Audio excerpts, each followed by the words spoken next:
Oddly enough, one of the things I love about Ave Maria is she's so attached to her misery, so attached to the narrative of love is not for me, and full of dreams, all of which are so beautifully revealed in the scene at the truck toward the end with Patrick Wilson.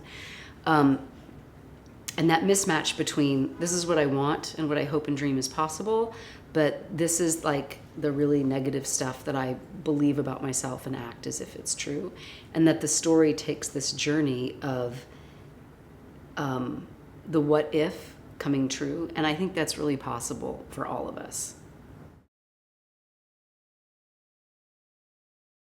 Oh my goodness, I loved making Big Stone Gap, and so picking out which scene was my favorite to shoot would be a challenge. There's actually, as with many films, there was so much that we shot that didn't make it into the film. There was a lot of physical comedy in what we filmed. In the scene with John Benjamin Hickey, when we meet in the little meet and three, which is a diner to people who aren't from the South, we had like a full slap fist fight before I let him actually sit down at the booth, because I'm mad at him, right?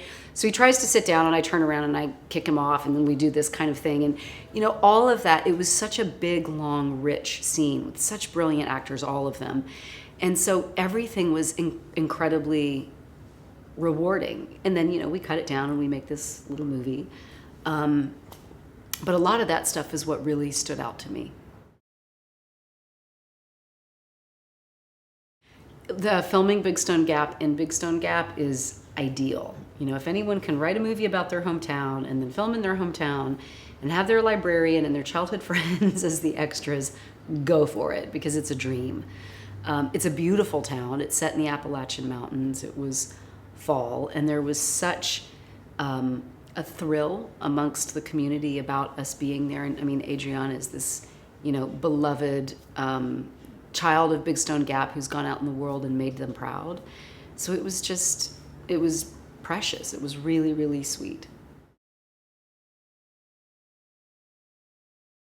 Well, if you have a crush on someone and you think they're unattainable and they're running around with someone who is really overtly flirty and sexy, and you think you don't have a chance, and if you can relate to that in any way, Big Stone Gap is for you. I don't always talk about it when I share about the film with people, but the question mark of my dad, and not feeling loved by the dad, and then finding out that, well, there's some very understandable reasons for that.